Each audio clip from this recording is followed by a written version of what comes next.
Hey everybody, I'm Jesse, and welcome to another edition of Gen X Thinks. Today we're going to take a little trip back to the past and have a nostalgic edition. We're going to go back to the 80s and go over some of our favorite movies from back then and some key points about those movies, some of the best quotes, and also what kind of impact they had on us back then. And we can thank our buddy Dwayne for the inspiration for this video. This was his idea, so he gets the credit for this one. Our first movie is Raiders of the Lost Ark. It came out in 1981. And I remember that movie was just bigger than life when it came out. Indiana Jones was just the coolest guy ever when I was a little kid. So 81, I was 10 years old when this movie came out.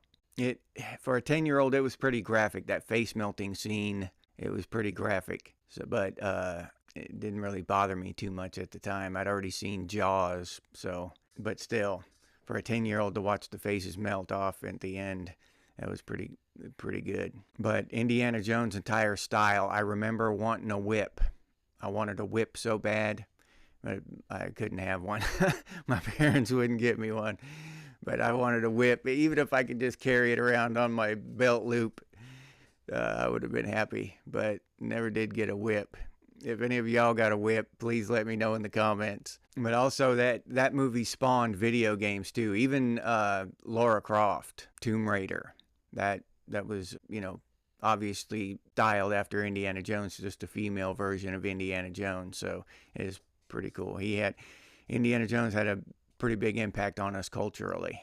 Star Wars Episode 5, The Empire Strikes Back. All the Star Wars movies go together, It's hard to take one movie out and say it had an impact because we'd already seen the other, the one before it. Return of the Jedi was the last one, right? It's hard to say that, a movie in the middle of a trilogy had a big impact.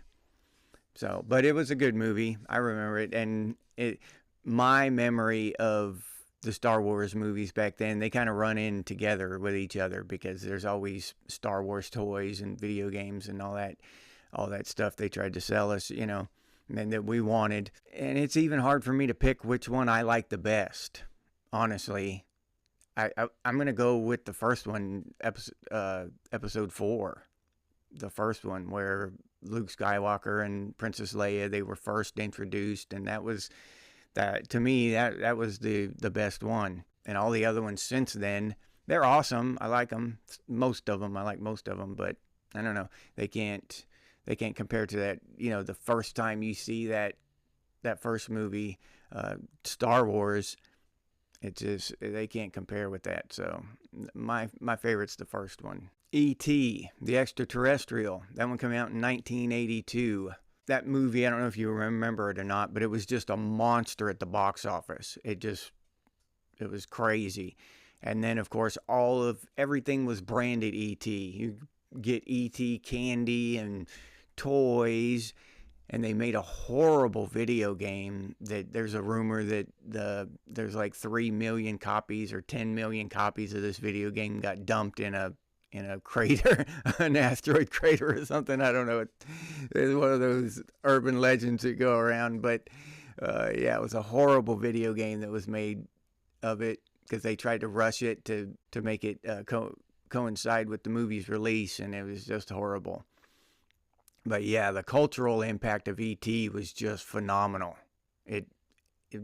E.T. branded stuff was everywhere.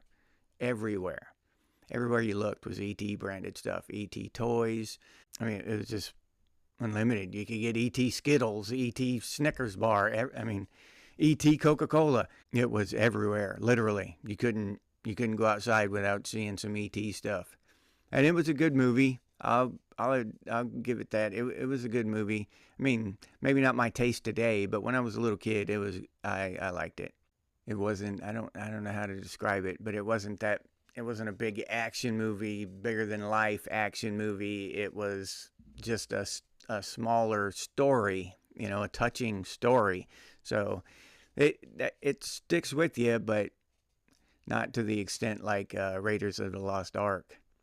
E.T.'s a movie that I haven't watched multiple times throughout my life. I've maybe seen it twice. Where Raiders of the Lost Ark, I've seen dozens. I bet I've seen that at least 30 times in my life. So, Aliens, the second one. That one came out in 1986. That was a great movie. And the Alien movies, unlike the Star Wars movies and even the Indiana Jones movies to a certain extent, the Alien movies stand alone by themselves as movies separate from anything else. You can watch Aliens, the second one, completely out and never watch another Alien movie, and Aliens is a good movie. You can just watch it without knowing anything else about it. Those movies stand alone. The first Alien, you can watch it. You don't need to watch any of the rest of them if you're not into it. But my point is, they had a bunch of Alien movies, but each one of them stood alone by itself. It could be, watched without watching the others. You don't need all that background and stuff. They're just good, scary action movies that fulfill that promise of scary action, and you don't have to watch the movies before or after. They wouldn't change the effect that movie had on you.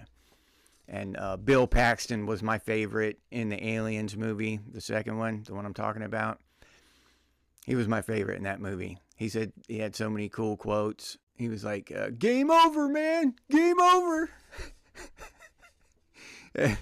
And then Ripley told him, well, this little girl, she's lived here for I don't know how many months or whatever, and she survived with no weapons and stuff. And Bill Paxton says, well, put her in charge. Oh, Bill Paxton was awesome in that movie. He made that movie for me anyway. Him and his quotes, the stuff that he was yelling and all kinds of stuff through that whole movie until he died. But yeah, he was my favorite character in that movie. It wouldn't have been the same without Bill Paxton. And Aliens is another movie that I've watched over and over again. I could go right now, go sit down and watch it and have a blast. And I just watched it last week, I think. But yeah, I could watch that movie over and over again. Full Metal Jacket came out in 1987. That's just a good movie. And that's got a lot of good quotes in it too. But it was I don't know how much it affected us culturally, because it was just a gritty movie. It wasn't the kind of movie where you'd put on a bag of Skittles and stuff like that. You know what I mean? It was just a good movie. And my favorite part is when that guy, what was his name? Joker. I think his name was Joker. And he gets in that helicopter and that door gunner, he's shooting like that. He says, and Joker asked him, he said, how can you tell if they're VC? And the guy says, if they run, they're VC. If they stand still, they're well-disciplined VC. And he goes back to shooting. And then Joker asks him, how can you shoot women and children? And the guy says, easy. You just don't lead them so much. That's tough. And it's so, the thing that makes it funny is that it's so over the top inappropriate. It's so brutal. They're talking about, about offing people just as he's flying by I think he shoots a water buffalo with that machine gun. It's just crazy. It's so brutal and over the top and insensitive that it's funny. Now, younger generations won't get it, but oh man, that's like a comedy scene to me. I laugh every time I see it, and I've seen it quite often.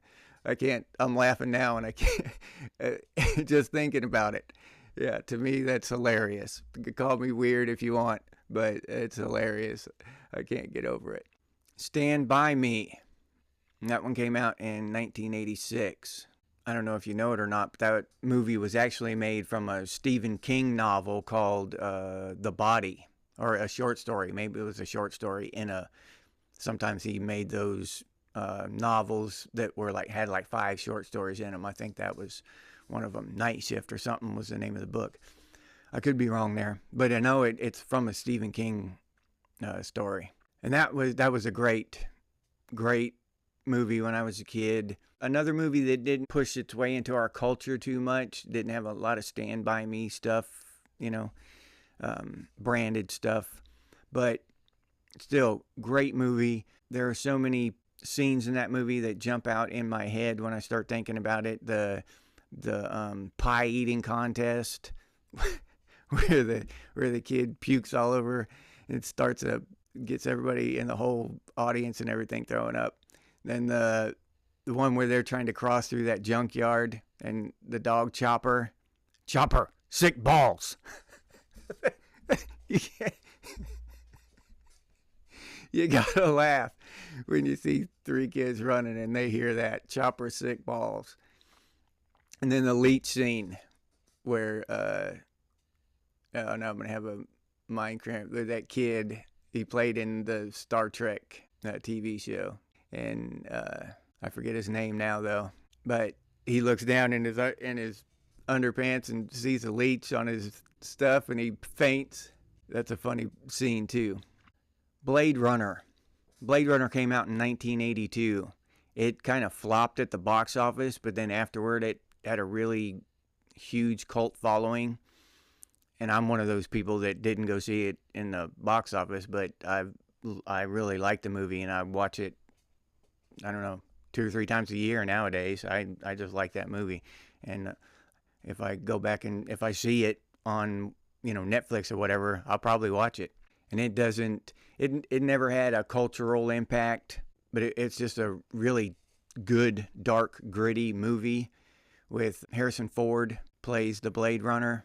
And not until years later did I realize that it was supposed to be like you were supposed to be confused as to whether or not Harrison Ford is a replicant or if he's human. So and he doesn't know. That's the thing. He doesn't know if he's a human or if he's a replicant. And that was kind of the deal there. I didn't realize that until years later. But great movie. It's one of those, what do they call them? Noir movies, dark, gritty movies, really good. I'd say it's one of the better movies to come out in that decade for me personally, anyway. Die Hard came out in 1988. That movie's so popular, so well known. What can you say about Die Hard? It was just awesome. Shoot the glass. Yeah, when that movie first came out, the first time you saw it, it was just amazing. How one guy up there and how he went through the whole thing and took out that terrorist thing and figured out that they were just stealing a bunch of stuff or whatever, stealing a bunch of money. A pure action movie, like one of those adrenaline movies. It's just supposed to be fun, and it was. For what it was almost perfect. An action movie that's a lot of fun and, kept you glued to your seat to find out what was going to happen next, who was going to die next, So that was a really great movie for what it was. Glory. 1989, this one came out. Now, I didn't even know this movie came out in 89. Those were my, party years, I was running around acting a fool. But this is probably my favorite movie on this list, I have to say. This is just a fantastic movie. I love it, and I watch it every time I see it come across the thing on Netflix or whatever. But for me, Denzel Washington makes this movie. He's a young guy in this movie. He's just awesome because he goes from the I don't know how many of you have seen it, but it's about the first completely black regiment in the Civil War. And Denzel Washington, he actually won his Academy Award from this movie, but his character goes from a hateful, spiteful, vengeful ex-slave to a proud soldier fighting for what is right. And that story arc, that character progression is awesome. Yeah, when he gets up there and they're doing that kind of hymnal uh, singing and prayer, and Denzel Washington says, "I loves the 54th." That gives me goosebumps every time I see it. That's just a great, great movie. Matthew Broderick plays the commander of that company, and he does a great job. Just a well done movie, a fantastic portrayal of history. And they actually made that movie from Matthew Broderick's character. That was a real person, and he wrote letters home to his parents regularly, and those letters that he wrote, that's what they took and made the movie from. So they had actual historical records through those letters. So that's really neat. A little bit of trivia there about that movie. Scarface came out in 1983. And that movie, if you've seen Scarface and you liked it, then you've probably seen it a bunch of times like I have.